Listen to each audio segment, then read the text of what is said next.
खुदा दे खूबसूरत नां च ਤੁਹਾਨੂੰ ਸਲਾਮ ਪਹੁੰਚੇ। ਮੈਂ ਨਵੀਦ ਮਸੀਹ। ਬੇਬੇ, ਇੱਥੇ ਪੂਰੇ ਘਰ 'ਚ ਇਕੱਲੇ ਰਹਿੰਦੇ ਹੋ? ਹਾਂਜੀ। ਕੋਈ ਮੁਸ਼ਕਲ ਕੀ ਪਰੇਸ਼ਾਨੀ ਹੁੰਦੀ ਹੈ ਇੱਥੇ ਅਗਰ ਇਕੱਲੇ ਤੁਸੀਂ ਹੁੰਦੇ ਹੋ? ਬਿਲ ਫਰਜ਼ ਬੰਦਾ ਬਿਮਾਰ ਵੀ ਹੋ ਜਾਂਦਾ। ਉਹ ਤੇ ਫਿਰ ਜਾਂਦੇ ਆ, ਕੀ ਕਰਾਂ, ਫਿਰ ਹੁਣ ਰਹਿਣਾ ਪੈਂਦਾ ਮਜਬੂਰੀ। ਹਾਂ, ਅਗਰ ਤੁਹਾਨੂੰ ਮੈਂ ਆਪਣੇ ਨਾਲ ਲਿਜਾਵਾਂ ਓਲਡ ਏਜ ਹੋਮਸ ਤੇ ਰਾਜ਼ੀ ਹੋ? ਪੁੱਤਰ ਹੁਣ ਫਿਰ ਕੀ ਕਰਾਂ, ਫਿਰ ਘਰ ਹੈ, ਫਿਰ ਕੀ। ਅੱਛਾ, ਕੋਈ ਗੱਲ ਨਹੀਂ, ਕੋਈ ਨਹੀਂ, ਤੁਸੀਂ ਤਸੱਲੀ ਨਾਲ ਗੱਲ ਕਰੋ। ਅਗਰ ਨਹੀਂ ਵੀ ਜਾਣਾ ਚਾਹੁੰਦੇ ਕੋਈ ਐਸੀ ਗੱਲ ਨਹੀਂ ਹੈਗੀ ਹੈ। ਜੇ ਇੱਥੇ ਬੈਠ ਕੇ ਰੋਟੀ ਬਣਾਉਂਦੇ ਨੇ। ਇਹ ਇਹਨਾਂ ਦਾ ਚੁੱਲ੍ਹਾ ਹੈ, ਇਹ ਵਾਸ਼ਰੂਮ ਹੈ, ਅਤੇ ਵਾਸ਼ਰੂਮ ਦੀ ਜਿਹੜੀ ਹਾਲਤ ਹੈ ਉਹ ਵਾਹਵਾ ਹੀ ਖਰਾਬ ਹੈ।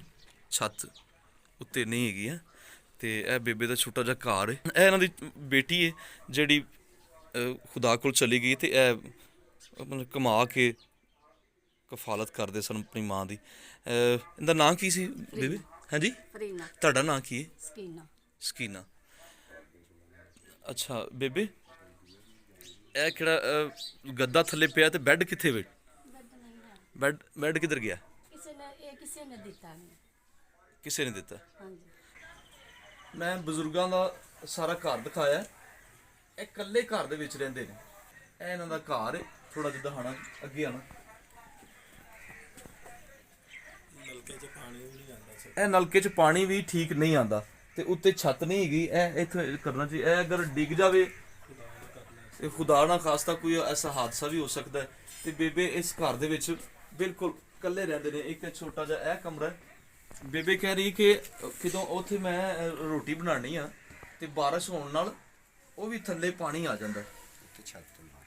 ਅਸੀਂ ਜ਼ਰੂਰ ਇਹ ਪੈਗਾਮ ਦੇਣਾ ਚਾਹਾਂਗਾ ਮੈਂ ਖੁਦ, ਕਿ ਅਸੀਂ ਇਹੋ ਜਿਹੇ ਬਜ਼ੁਰਗਾਂ ਦੀ ਸਪੋਰਟ ਬਣਨੀ।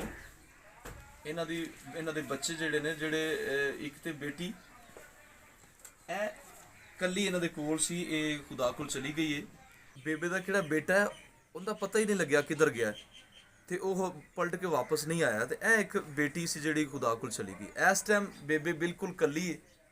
ਅਸੀਂ ਚਾਹਾਂਗੇ ਕਿ ਜ਼ਰੂਰ ਇਹਦਾ ਸਾਥ ਦਈਏ ਤਾਂ ਕਿ ਆਪਣੀ ਜ਼ਿੰਦਗੀ ਦੇ 4 ਦਿਨ ਚੰਗੇ ਗੁਜ਼ਾਰ ਸਕੇ।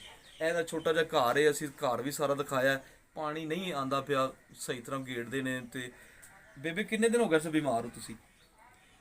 4-5 ਦਿਨ ਹੋ ਗਏ। 4-5 ਦਿਨ ਬਿਮਾਰ ਵੀ ਰਹਿ ਰੱਖੀਏ।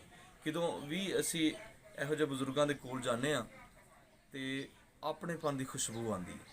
ਬੇਬੇ ਇਹ ਖੁਦਾ ਵੱਲੋਂ ਤੁਹਾਡੇ ਵਾਸਤੇ ਆਏ ਨੇ। 1 2 3 4 ਤੇ 5। ਇਹ ਖੁਦਾ ਨੇ ਤੁਹਾਡੇ ਵਾਸਤੇ ਖੱਲੇ ਨੇ। ਇਹ ਤੁਹਾਡੇ ਤੇ ਕੋਈ ਕਰਜ਼ਾ ਨਹੀਂ ਹੈਗਾ, ਇਹ ਖੁਦਾ ਨੇ ਤੁਹਾਡੀ ਮਦਦ ਕੀਤੀ।